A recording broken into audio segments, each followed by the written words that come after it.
Character shift হলেই সব হাওয়া। বুঝো না এই ব্যাপারটা। এই শহরের ভেতরে আরো একটা শহর আছে।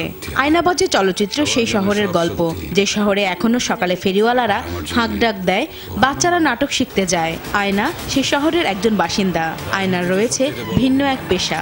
ভোরের আলোর সঙ্গে সঙ্গে বদলে যায় আয়না, বদলায় আয়নার চরিত্র। কি বলেন ভাই, আমি তো কোনো অপরাধের সাথে জড়িত না, আমি খুবই নিরীহ শ্রেণীর একজন ভীতু মানুষ।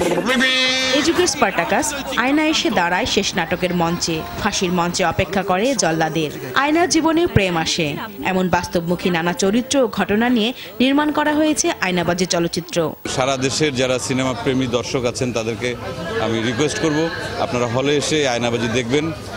আমাদের যতটুকু চেষ্টা আমরা করেছি, এটুকু কথা দিতে পারি যে আয়নাবাজি আপনাদের ভালো লাগবে। আয়নাবাজি আসলে ইটস অ্যান এন্টারটেইনিং মুভি, খুব কঠিন কিছু না।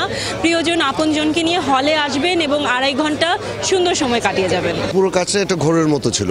আমি তো কখনো সিনেমা করিনি, এটা আমার প্রথম অভিজ্ঞতা। আয়নাবাজি প্রিমিয়ার শোতে এসে পরিচালক ও প্রযোজক জানালেন, নান্দনিক এই চলচ্চিত্র দর্শকের শতভাগ প্রত্যাশা পূরণ করবে। ছবিটা বাঁচায় রাখুক, ছবির মধ্যে ছবিটা বারবার দেখুক, ফ্যামিলি নিয়ে দেখুক, ছবিটা বেঁচে থাকুক মানুষের কাছে। এটাই একটা ফিল্ম মেকারের দাবি। মানুষ যখন তার নিজস্ব অবস্থান থেকে সরে অন্য কোথাও চলে যেতে চায়, এটা অন্য পৃথিবীতে মুভ করতে চায়। সো আমরা একটা অন্য দুনিয়া তৈরি করার চেষ্টা করেছি, যেটা ঢাকা এই শহরেরই গল্প, কিন্তু অনেক ভিন্ন রকমভাবে, অনেক এন্টারটেইনিং ওয়েতে। গল্পটাই আসলে এখানে প্রধান এবং অভিনয়টাই প্রধান।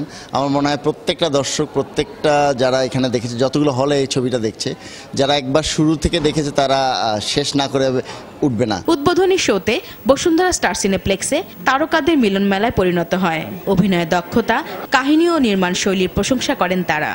আমি খুবই হ্যাপি দর্শকের সিটে বসে। আর এছাড়া আর সমস্ত কিছু আয়নাবাজি, যে আমাদের যে ক্যারেক্টার চুজিং অথবা আমাদের যে অ্যাক্টররা, সেখানে সবাই সবার জায়গায় ভীষণ ভালো, ভীষণ ভালো। তো আরও অনেক অনেক হল লাগবে, মানে মানুষের কাছে সিনেমাকে চলে যেতে হবে। আমরা খুব আশাবাদী। একদিকে বিনোদন আছে, আর একদিকে যেমন শিল্পের কথা আছে, রুচির কথা আছে, সমাজের কথা আছে। আয়নাবাজি চলচ্চিত্রের মিডিয়া পার্টনার RTV প্রতিষ্ঠানের প্রধান নির্বাহী কর্মকর্তা জানালেন, সৃজনশীল কাজের সাথে সম্পৃক্ত হতেই আয়নাবাজির সাথে যুক্ত হওয়া। আপনারা আয়নাবাজি দেখেন এবং আপনারা যে কথাটি সবসময় বলেন যে আর সিনেমা হচ্ছে না, বাংলাদেশে সিনেমা দেখবার মতো নয়, কিন্তু আমি আপনাদের বলছি, আপনারা আসেন, এই সিনেমাটা দেখেন।